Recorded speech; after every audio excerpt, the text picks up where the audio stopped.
Yo querría centrar un poco la charla en dos momentos. Un primero por la beatificación de Juan Pablo II, que vamos a tener la alegría de tenerlo ya muy pronto oficialmente en los altares, el día 1 de mayo. Va a ser un día de una alegría enorme para el mundo entero. Vamos a tener la noche antes, el día 31, vamos a tener en todas las iglesias de Roma, que son 365, vamos a tener noche blanca de oración. O sea, ya se sabe que se va a estar rezando y luego los jóvenes se reunirán en el Circo Máximo, donde pasarán la noche allí también, y el Papa les mandará a Benedicto XVI un mensaje, un videomensaje, y habrá conexiones con 5 santuarios, cada uno de un continente. Y luego ya al día siguiente, la gran jornada, yo creo que será emocionantísimo, porque si es bonita la canonización, para mí más sugestiva es el momento de la beatificación, porque es cuando del balcón de la logia de la Basílica de San Pedro hay un tapiz cubierto con una tela, y en el momento en que el Papa le declarará beato, con la fórmula en latín, ese velo, esa tela se descorrerá y tendremos a Juan Pablo II, pues como era siempre en sus primeros años, antes de encontrarse ya tan enfermo, sonriendo, con aquellos ojos que te miraban tan penetrantes, y la Capilla Sistina cantará el Aleluya y todas las campanas de Roma se echarán al vuelo, porque no se puede olvidar que el Papa es obispo de Roma. Entonces siempre lo decía cuando iba, como cuando vino a Santiago de Compostela: yo, obispo de Roma, te digo a ti, Europa, vieja Europa. Bueno, eso voy a centrarlo en la figura, más que en la beatificación, en Juan Pablo II. Y como tenemos la Jornada Mundial de los Jóvenes tan cerca, en agosto en Madrid, pues las jornadas de la juventud que he vivido con Juan Pablo II, que fue el gran inventor de esta iniciativa extraordinaria.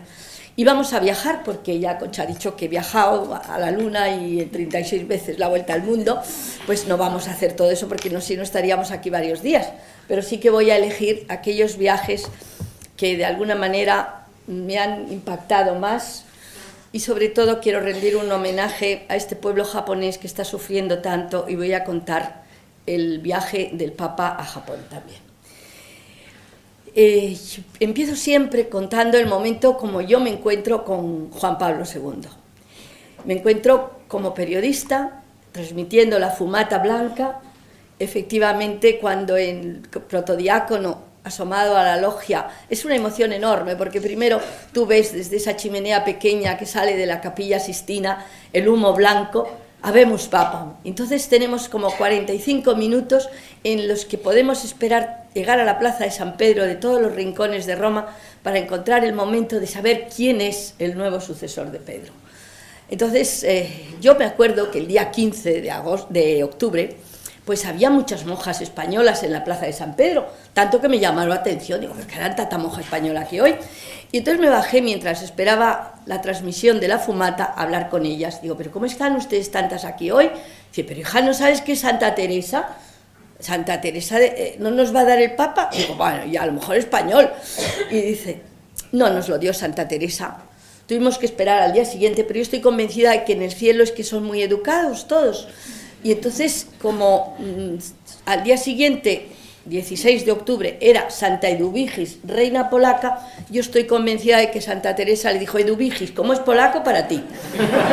Porque efectivamente fue el 16 de octubre cuando en esa tarde preciosa primaveral de Roma, pues se abrió ese balcón de la logia central, vimos al protodiácono que anunciaba al mundo el nuevo Papa, en la fórmula en latín, y oímos ese nombre difícil de pronunciar, Karol Wojtyła, que tomaba el nombre de Juan Pablo II.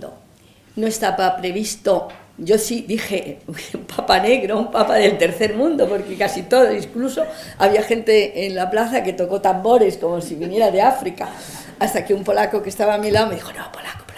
Y dije, un Papa del Este, un Papa de la Iglesia del Silencio.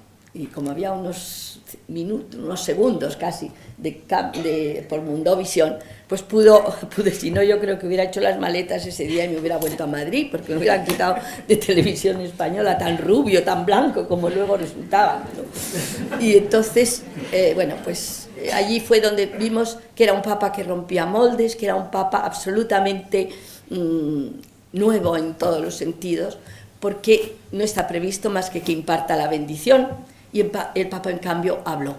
Luego me contaba don Estanislao, su secretario, hoy el cardenal arzobispo de Cracovia, que cuando ya tenía que salir, vestido ya de blanco, al balcón a encontrarse sobre todo con los romanos, que era su obispo, y con todo el mundo pendiente de quién era el Papa nuevo, dice que tuvo miedo. ¿Cómo me acogerán? ¿Cómo me acogerán? ¿Cómo le acogieron? Una multitud que estalló en un aplauso extraordinario, que se ganó con aquellas palabras que improvisó un papa que han llamado los cardenales de un país lejano, lejano pero tan cercano al corazón del papa y a la Roma de la cristiandad. Nos dimos cuenta que cambiaban, y dijo también, y si me equivoco me corregiréis, un verbo dificilísimo también en italiano. Se equivocó. Y aquel equivocarse y verle tan cercano, creo que conquistó a todos los romanos en aquel instante. A partir de ese momento también veremos que la cúpula de San Pedro no será el telón de fondo del papado, sino que empezará a ir de un lugar a otro del mundo. Y nos dio esa pauta el día de la entronización del pontificado. Una niña se escapó de las manos de sus padres y corrió hacia el Papa. Probablemente le vio con aquellos paramentos tan imponentes, pensó, será el rey mago, ¿no? Y se echó a correr al Papa. El Papa la cogió de la mano y con ella se fue donde estaban los enfermos. Luego se acercó a los jóvenes que le estaban llamando, y de un lado a otro de la plaza.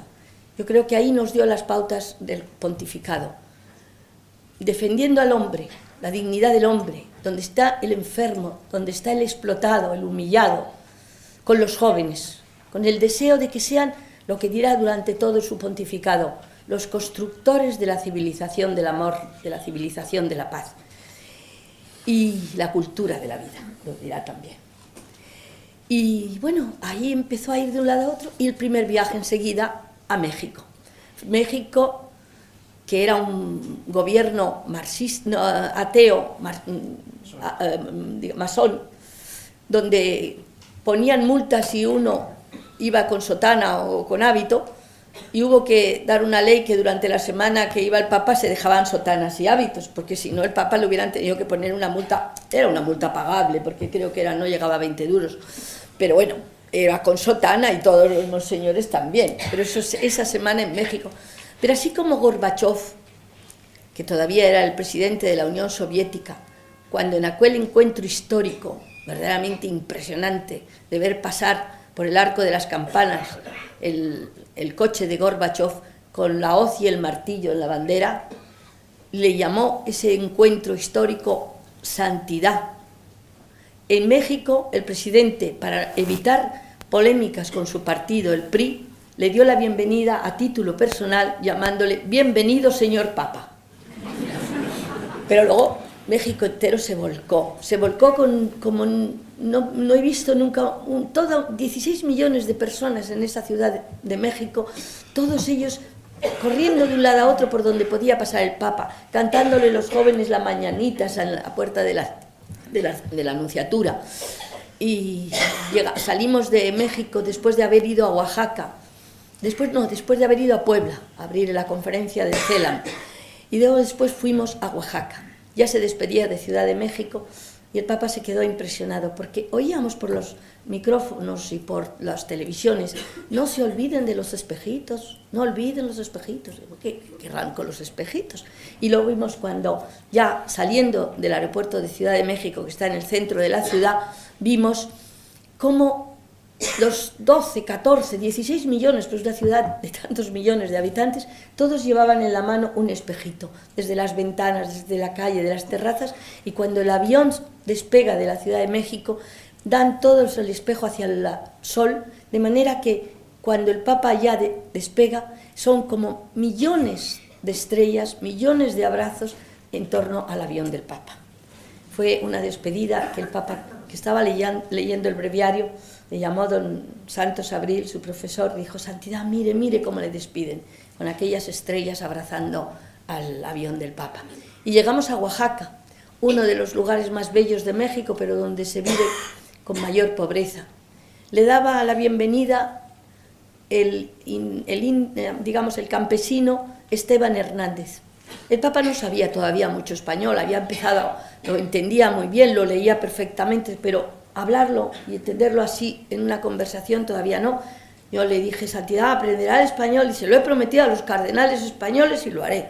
Y la verdad es que lo hizo, pero tardó un poquito, porque eso era el primer mes, 3 meses después del pontificado.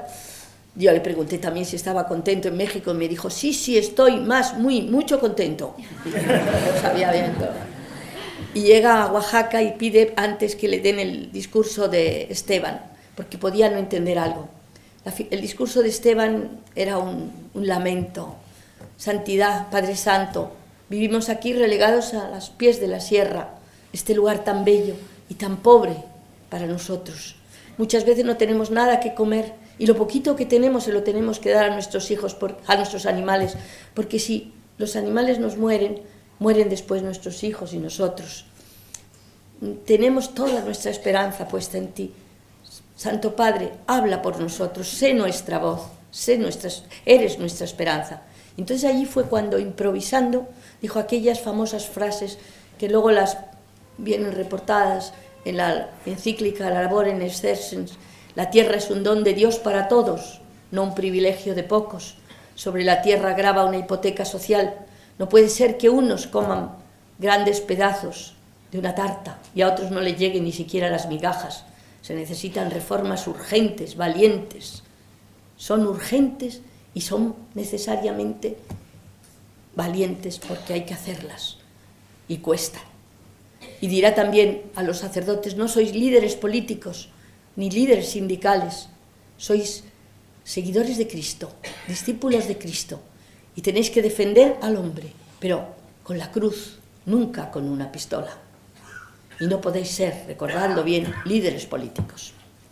Bueno, de aquí fuimos a Guadalajara, donde tuvimos el encuentro más divertido, porque estaban todos los mariachis, toda la gente enloquecida allí, y estaba un sacerdote poniendo orden al encuentro. Estaba abarrotado el estadio, y entonces las porras, el Juan Pablo, amigo, todo el mundo, México te quiere, todo el mundo, ¿no? Que inventaban todas las porras posibles, y los mariachis tocando. Y ya el pobre sacerdote dice: cállense nomás, que está llegando su santidad. Bueno, cuando oyen aquellos, todavía más desmadre. Ya entra en el estadio: cállense que entró. Bueno, más mariachis, más porras, y ya llega el momento de hablar, y el pobre sacerdote, que ve que aquellos no se calla nadie, dice: cállense nomás, vamos a escuchar a Dios. Y el Papa tiene el micrófono abierto, pero no lo sabe. Dice: bueno, no exageremos, no exageremos. Tenía un sentido del humor grandísimo, era una persona tan humana, tan extraordinaria. Viajes, que como quería decirles, vamos a ir a Japón, a este pueblo verdaderamente extraordinario, que nos está dando una lección de solidaridad y de resignación, y de remangarse las manos y empezar a trabajar todos sin una lágrima. Las lágrimas, como decía el Papa, se llora por dentro, se llora con el corazón. Fuimos a Japón, no invitados por el gobierno, sino como obispo de Roma. Por lo tanto, fue el ministro de Asuntos Exteriores, porque no era jefe de Estado el que llegaba, sino el obispo de Roma. Una religión que en Japón es tan minoritaria que en Tokio hay el mismo número de taxis que de católicos. Me parece que había 36.000, una cosa así, entre Japón, entre taxis y católicos. Entonces, no querían ni que viera al emperador, porque un líder religioso de una religión tan pequeña para ellos, ¿cómo iba el emperador, descendiente directo de los dioses, a encontrarse con el Papa? Pero el emperador dijo que por encima de todo quería ver al Papa. La noticia de su llegada la habían dado en la página 30 del periódico, en un recuadro pequeñito, sin ninguna importancia. Nos mandaron a los periodistas muchos papeles diciendo que iban a hacer una manifestación de protesta, porque los sintoístas más extremistas pues no querían y protestaban porque el Papa encontrara al emperador Hirohito. Llegamos al Palacio Imperial, que por cierto estaba toda la fila hasta llegar a la entrada del palacio con unos policías, hombres, mujeres y hombres, perfectamente uniformados, todos del mismo tamaño, todos pequeñitos, y todos tenían una raqueta en la mano. Algunos tenían dos raquetas en la mano, una en la mano derecha, otra en la mano izquierda. Como la verdad que con los japoneses poco entendemos de su protocolo, yo pensé, pues se ve que cuando viene un invitado a ver al emperador juegan al ping-pong, uno al otro, ¿no? Y se lo pregunté al intérprete que llevábamos, digo, ¿qué van a jugar al ping-pong? No, ¿cómo van a jugar al ping-pong? Digo, no, como llevan la raqueta, dice, no, este es el grupo anti-manifestaciones de protesta. Porque en Japón no se chilla, no se grita, pero se tiran patatas prohibidas, patatas podridas, tomates podridos, y tenemos este reparto especial de soldados que paran con la mano derecha, pero algunos son tan estupendos que paran con la derecha y con la izquierda, de manera que no le llegue al invitado ningún tomate, ni ninguna patata, ni nada. Y huevos también tiraban todo. Pero la verdad es que fue una entrada perfecta, no hubo ninguna protesta, y el emperador, a pesar de que está en el protocolo que no pueden hablar más que de pájaros y de flores, y solo contestando al emperador, ya todo muy protocolo, muy controlado y muy explicado, el emperador lo que quiso es darle las gracias al Papa, primero por cómo la Iglesia trabajó y ayudó en Hiroshima a todos los que murieron en aquel horror de la guerra atómica, de la bomba atómica. Darles las gracias también por la cantidad de religiosas, de sacerdotes, de religiosos que se dedican a la enseñanza y a la sanidad en todo Japón. Sin ellos, dijo el emperador, Japón sería distinto. Nos dan verdaderamente una lección de caridad tan preciosa. La mejor universidad de todo Japón es la de los jesuitas, que se llama Sofía y está en Tokio. Y bueno, fue un encuentro muy bonito y de ahí salimos a Hiroshima. El Papa quiso decir una oración que dividió, vamos, más que una oración, un discurso, oración largo, que lo dividió en 12 lenguas. Por primera vez le escuchamos, aparte en japonés, que empezó en japonés y terminó en japonés, le oímos por primera vez en chino y en ruso. Se dirigía al Señor diciéndole que no hubiera más guerras, que la guerra es una espiral sin retorno. Habló de la paz, se dirigió al Señor diciendo, aquí han muerto tantos niños, tantos seres inocentes. Allí en ese parque que los japoneses no quieren recordar la guerra, le llaman el Parque de la Paz, delante de una piedra donde está escrito, descansad en paz porque no volverá a ocurrir nunca. Allí cayó la bomba atómica sin avisar, por lo tanto había muchos niños que cruzaban ese parque para ir a las escuelas. De aquel día de agosto tan terrible, donde murieron 15.000 personas inmediatamente y luego siguen muriendo por las radiaciones atómicas, solo queda ese museo espantoso, verdaderamente terrificante verlo, y luego un edificio de hierros quemados, retorcidos, que recuerden al mundo lo que puede ser una guerra atómica. Y allí el Papa, precisamente, en el lugar para que pudieran descansar en paz, no solamente los que cayeron en Hiroshima, sino el mundo, hizo aquella oración tan importante, tan hermosa, tan verdaderamente impactante, que salimos de Japón con todos absolutamente los periódicos en primera página y a toda plana la visita del Papa, dándole las gracias, y varias veces repitió la televisión el discurso de Juan Pablo II de la paz. O sea, fue un encuentro verdaderamente que Japón no ha olvidado nunca. Visto que estamos en un momento también de guerra, como la tenemos a las puertas del sur de Europa, tenemos en Libia que está poquísimo, a una hora escasa de un barco de Roma, digo de Sicilia, y está viviéndose esa guerra terrible, porque es además una guerra civil entre unos y otros de Libia, pues quiero recordar también otro lugar donde fue el Papa a pedir la paz, y fue Sarajevo. Le decían que no fuera a Sarajevo, que era muy peligroso, pero el Papa quería ir a Sarajevo. Y en el avión me acuerdo que le pregunté: Santidad, ¿qué significa Sarajevo en este viaje? Y me contestó: Sarajevo es el símbolo de la Europa en guerra. Sarajevo tiene que ser el símbolo de la Europa en paz. En Sarajevo fue una misa en medio de una tempestad de nieve terrible. Hacía muchísimo frío. Todavía la ciudad, que había sido un modelo de reconciliación, de convivencia, digamos, de amistad entre musulmanes, católicos, ortodoxos, o sea, hebreos, ahora era un odio el que había en aquella ciudad verdaderamente que se tocaba con las manos casi. Los lugares donde habían muerto gente en las calles los habían pintado de rojo, manchas rojas, para recordar que allí habían muerto. No había sitio ya en los cementerios para enterrar a los muertos de Sarajevo y los enterraban en los jardines de las calles.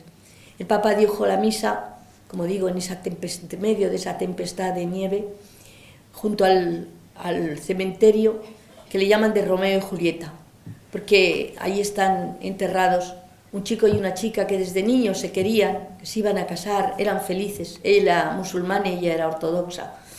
La familia, cuando estalla esta guerra del odio, no quieren ni que se vuelvan a ver, impiden por todos los medios que se quieran. Ellos quieren quererse y quieren huir de esta ciudad del odio, y por la noche quieren escaparse, pero los amigos más íntimos de ella lo saben, los de él también, y cuando están en las puertas de Sarajevo, los amigos de él le dispararon a ella y las de ella a él, y cayeron muertos cogidos de la mano, y por eso están enterrados en ese lugar que le llaman cementerio de Romeo y Julieta.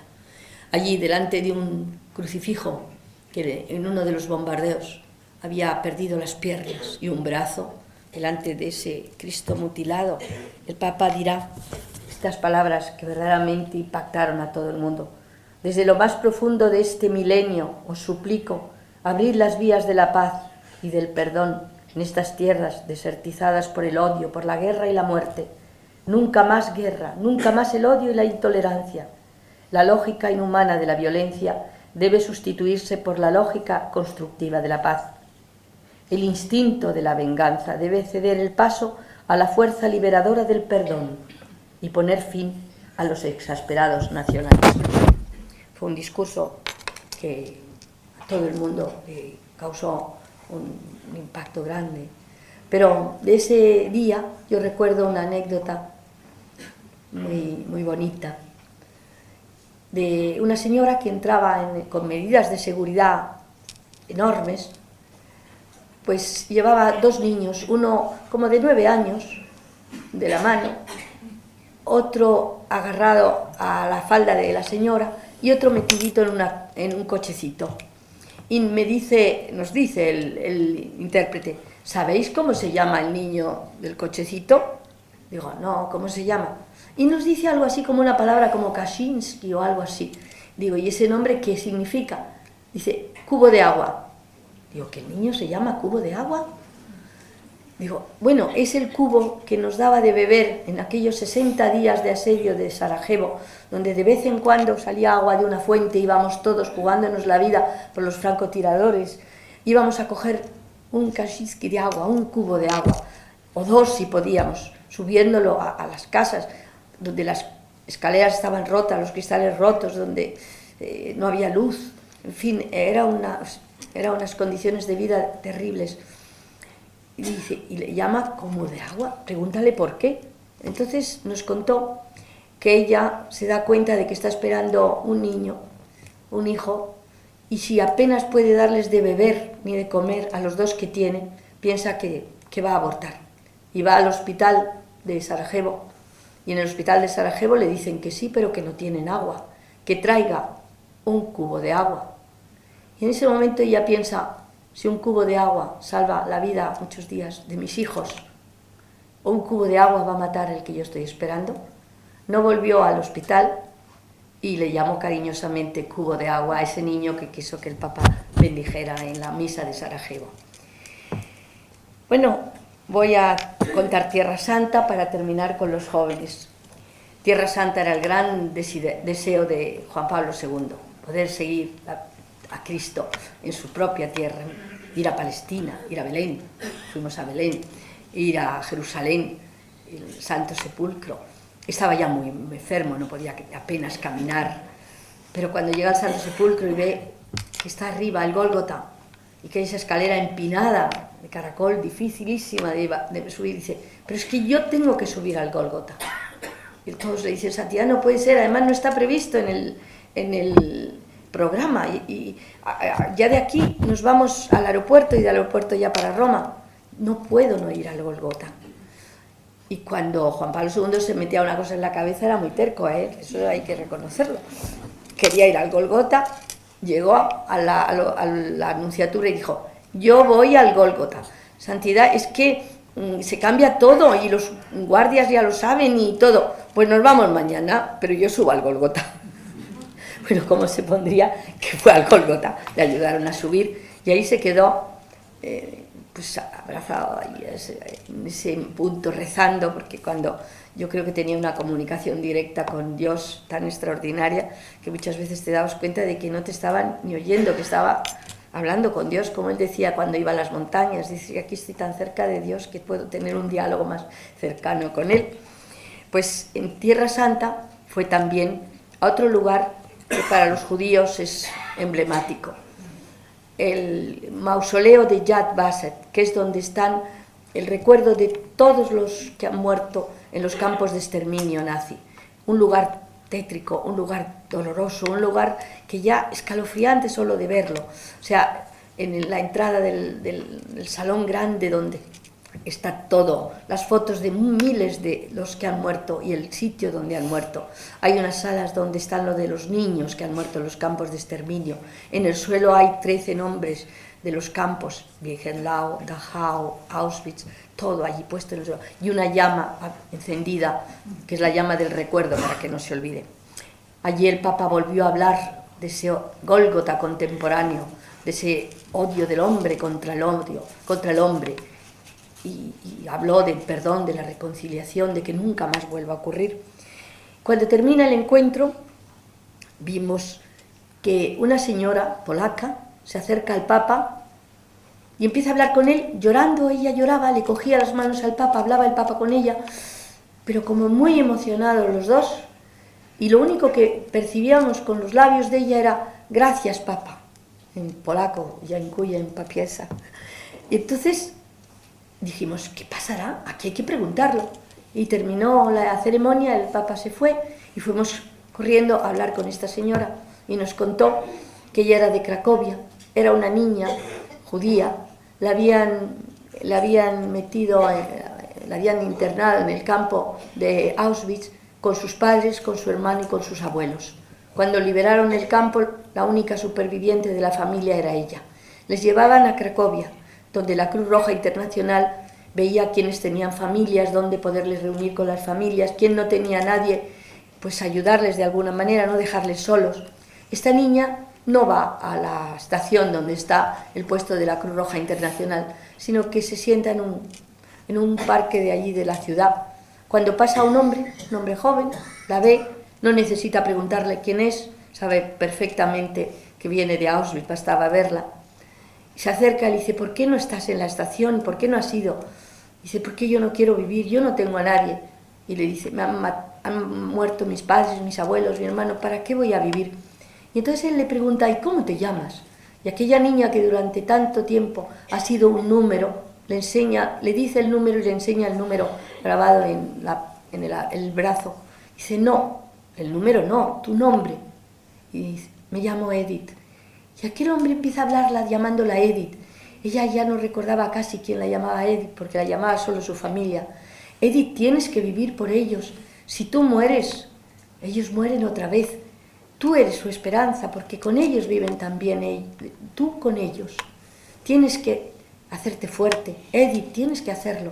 Y la va llevando, se va dejando llevar hasta la estación. Y cuando llega allí, la deja en el puesto de la Cruz Roja y le dice: Edith, acuérdate, vive para ellos. Entonces ella reacciona y dice: ¿y tú cómo te llamas? Dice: yo Carol Wojtyła. No se habían vuelto a ver. La niña vive, hoy es abuela, vive en Jaffa, sabe perfectamente que aquel Carol Wojtyła era el Papa, pero nunca pensó que podría verle. Pero llega el Papa a Jerusalén y pide al gobierno israelí, le cuenta su historia y dice: déjenme acercarme y decirle que he vivido por ellos. Y por eso fue ese encuentro en ese lugar de Yad Vashem. Y vamos con los jóvenes, que siempre es más divertido. Bueno, inventa las jornadas de la juventud. Él sabe que los jóvenes, y lo dirá desde el primer momento, les dice: el Papa quiere a todos, pero tiene una preferencia por los más jóvenes, porque ya teníais y tenéis un puesto preferencial en el corazón de Cristo. De Juan, el apóstol más joven, hizo su predilecto. Mientras os miro, pienso con preocupación y confianza en lo que os espera en la vida, lo que haréis en el mundo, y os quiero dejar un mensaje. Buscad a Cristo, amad a Jesús, dar testimonio de Cristo.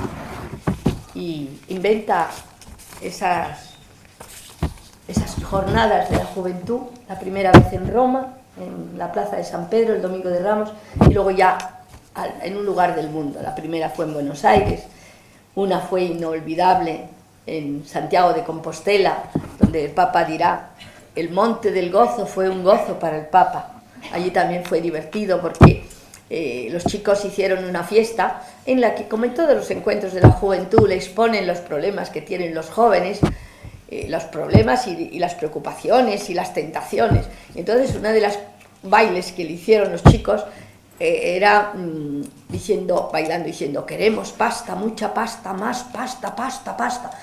El Papa no entendía nada, claro. Y ya se vuelve a don Marcelo, que lo tenía al lado, y le dice: don Marcelo, ¿por qué quieren todos comer espaguetis? Claro. Y aquí ya, bueno, allí será también cuando dijo: a la civilización de la muerte, a la cultura de la muerte, oponed vosotros la civilización del amor, la cultura de la vida. Y con una capa de peregrino irá: Señor Santiago, aquí vengo con esta legión de jóvenes que nacen en el manantial de toda Europa. Porque ya en Santiago de Compostela ese muro de Berlín empieza a tambalearse. Ya parece que no es una utopía Wojtyła, como decían, ese deseo del Papa de una Europa unida, de los Urales al Atlántico, en sus raíces cristianas, que los franceses llamaban la utopía Wojtyła. Era impensable que pudiera suceder. Pero ya en Santiago de Compostela, algunos de Hungría llegan del Líbano, llegan de lugares donde parecía imposible que pudieran acercarse. Un chico de Rusia, no se sabe cómo, pero ya a la siguiente jornada mundial ya es en Czestochowa, y ya ese muro no se ha caído, pero está a punto. Y Gorbachov, que se ha encontrado con el Papa en ese encuentro histórico que les decía, donde Gorbachov, aparte de llamarle santidad, le dirá, ya marchándose: me siento feliz de encontrarme hoy ante la autoridad moral más grande que tiene el mundo, y me siento orgulloso porque es un eslavo. Y el Papa le contestará: señor presidente, somos dos eslavos a los que la providencia ha puesto en el mismo camino para hacer un mundo de paz. Bueno, pues Gorbachov da permiso, y vienen 180 soldados de la Armada Roja, y vienen de todos los países del este. Delante de mi hotel había una chica mirando a la Virgen de Czestochowa, y estuvo como una hora mirándola, tanto que yo bajé, porque dijo: si han estado 50 años de marxismo y de ateísmo, ¿cómo puede ser que esta chica esté mirando a la Virgen con ese amor? Y bajé a hablar con ella, era de Albania, y me dijo: no, si yo no es que creo, pero yo estoy aquí, veo, y es que es más que mi madre, es que me da una serenidad y una paz que no puedo separarme de este lugar. Bueno, pues eso pasó. Y habían las sevillanas que inventaron los andaluces y que cantaban todos los chicos del este, las sevillanas de Czestochowa, y luego empezó a saludar a todos los chicos por países, y los españoles, que eran un montón, empezaron a decir: torero, torero, y el Papa dice: ¿cuánto chico de Toledo hay aquí? ¡Qué bonito es Toledo! Entonces le mandaron una carta, que me acuerdo que se la llevé yo al avión, diciendo: No somos de Toledo, es que decimos torero al que nos gusta. Y por eso cuando llegará a Cuatro Vientos, ya muy viejecito, ya con 83 años, y dirá aquella frase, se puede ser joven con 83 años, las ideas no se imponen, se proponen, se puede ser joven y seguir a Cristo, esas frases improvisadas que hacen Cuatro Vientos, ya tan mayor, ya tan sabiendo que se despedía de España para siempre. Pues cuando le dicen torero, torero dice, lo sé que no son de Toledo. Se acordaba de que no eran de Toledo. Esas jornadas de la juventud de Czestochowa, por ejemplo, en Viena también fue preciosa. En Viena los chicos nos dieron a todos los que entrábamos en el encuentro un ramito de flores. Y luego bailando, al terminar ese diálogo que tienen con el Papa, le ponen las preguntas y el Papa luego en el discurso se las contesta, hicieron bailando con esa alegría y esa, digamos, majestuosidad que tienen los vieneses, que parece que siempre están bailando el Danubio azul, pues empezaron a hacer una gran cruz con las flores. Al Papa le habían dado también un ramo de flores, que naturalmente el secretario se las guardó, porque el Papa nunca lleva nada en la mano, siempre se lo retiran. Y entonces pide el ramo de flores, se levanta del sillón donde estaba, se acerca a esa cruz formada por flores de los jóvenes y como diciendo, yo sé que vosotros os espera una cruz, vosotros queréis que sea lo más ligera posible, más llevadera posible, que sea una cruz de flores, pero es una cruz. Esa cruz también el Papa quiere ayudaros a llevarla. Colocó su ramo de flores en la cruz antes de terminar el encuentro. En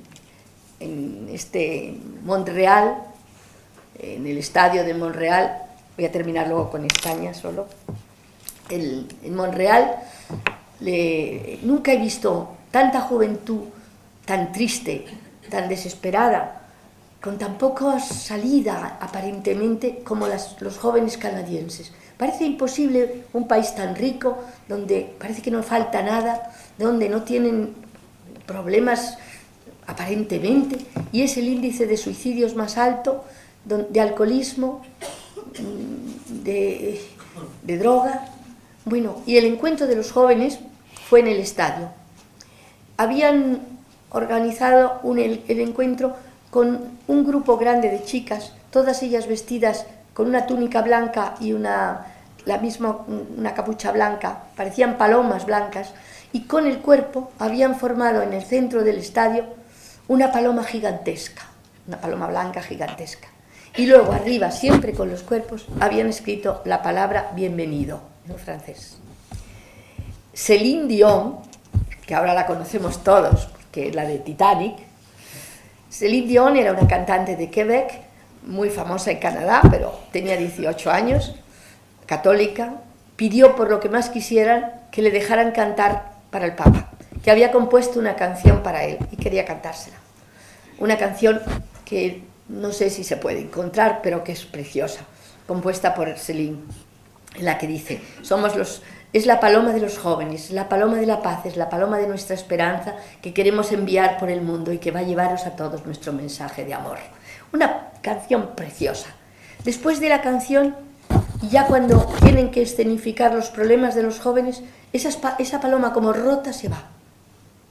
Y empiezan a contarle los chicos la guerra, que tienen miedo de la guerra, tienen miedo del paro, tienen miedo de caer en la droga.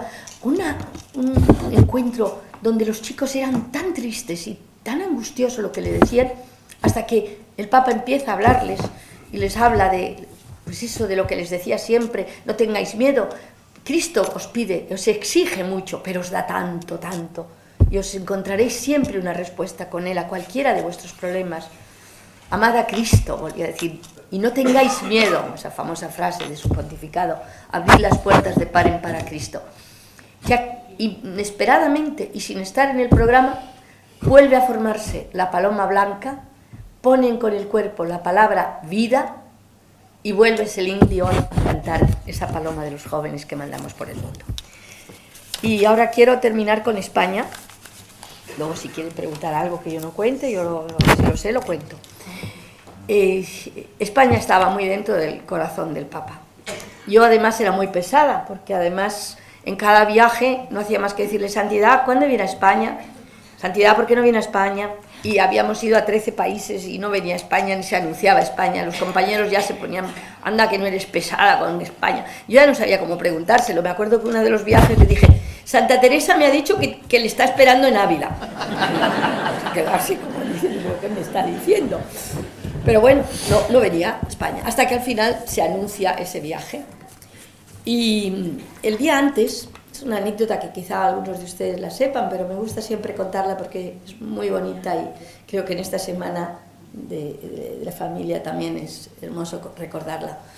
Recibo una carta certificada y urgente de una chica de Salamanca que yo no conocía, para nada. La abro y decía, no me conoces, pero por favor ayúdanos, te mando la carta de mi hermano Víctor, que ha muerto sabiendo una enfermedad gravísima que tenía porque estudiaba el último año de medicina. Pero solo hoy hemos encontrado entre los papeles de mi hermano esta carta a mi madre, que no la habíamos visto antes. Y como ya el Papa viene, nos han dicho que es imposible hacer lo que él nos pide. A ver si tú puedes ayudarnos. Y me mandan la carta de Víctor. En la carta se despedía de su madre, de su hermano, de su novia. Sabía lo que tenía, y le decía, madre, lo que sí te pido es que la capa de tuno se la des al Papa cuando venga a España, porque cuando él venga yo ya no estaré. Se había muerto.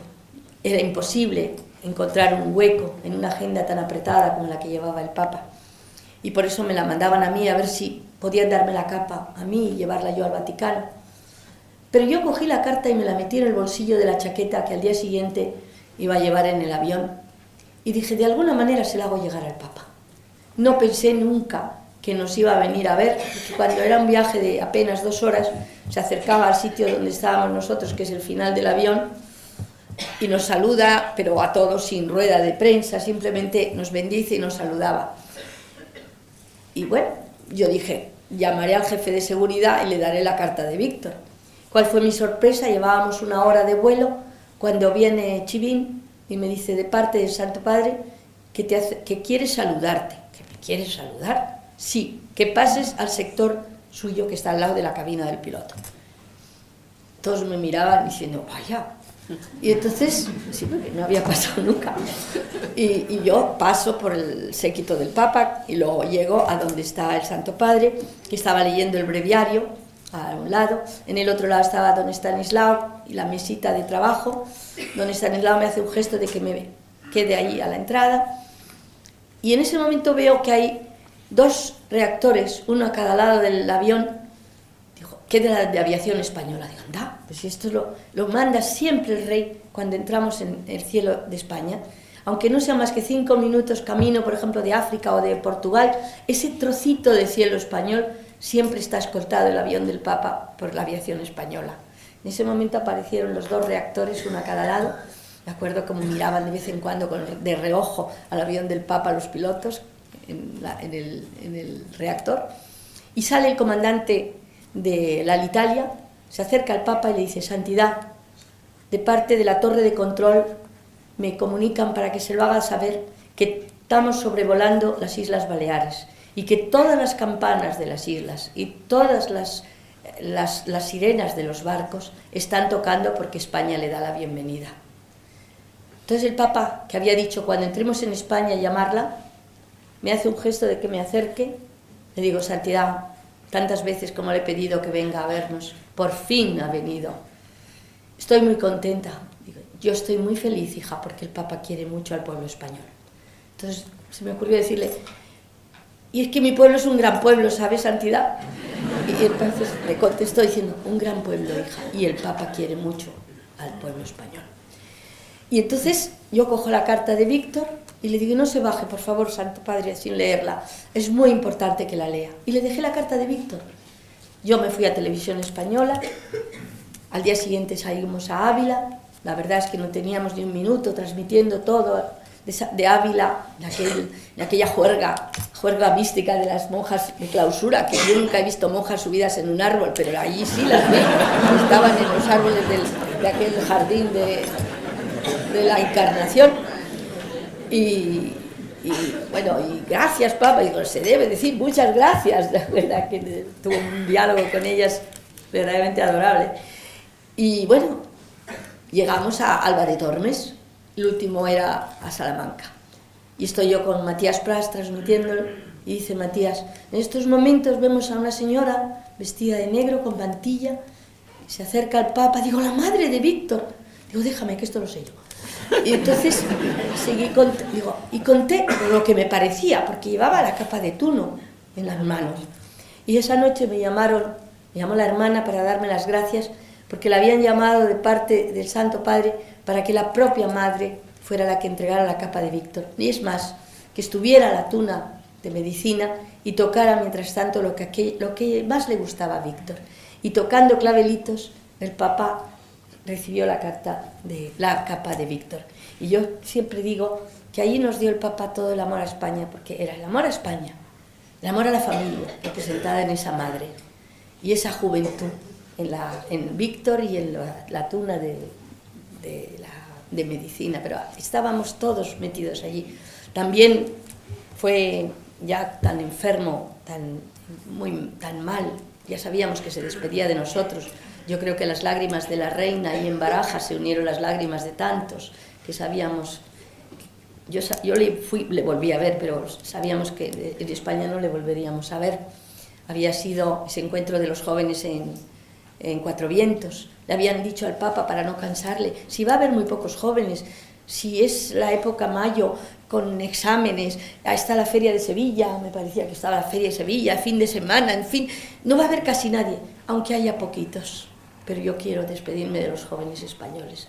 Y se organiza Cuatro Vientos, y allí la niña Pastor, y quién no lo recuerda, que no podía cantar el Ave María porque se le rompía la voz de las lágrimas, y todos los jóvenes enloquecidos allí, cuando dirá lo de soy un papa así joven de 83 años, y luego ya se va a la Anunciatura, de allí ya nos había canonizado 4 santos en la Plaza de Colón.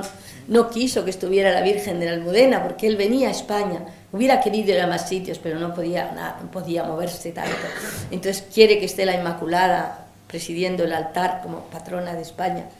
Y luego ya en la Anunciatura entramos el pool de periodistas, siempre somos un grupo de muy poquitos, 4 o 5, para ver lo que pasa unos segundos y luego salir a contarlo a los compañeros. Y yo estoy allí en ese grupo. Cuando ya nos vamos, nos dice, está el rey y la reina, el Papa en el centro, ya nos marchamos, nos dicen, ya se marchan. Y el Papa me llama, Paloma, ven. Entonces, claro, me dejaron acercarme.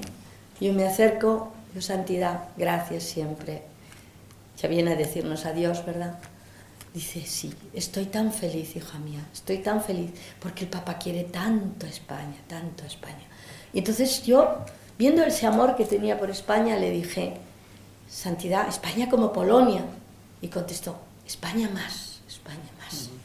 Bueno, esperemos que es España más, esos jóvenes, esas familias, porque si podemos ser jóvenes con 83 años, podemos estar todos en la Jornada Mundial de la Juventud en Madrid, en agosto, donde tendremos a Benedicto XVI, pero nos acompañará Juan Pablo II, ya beato y copatrón de los jóvenes.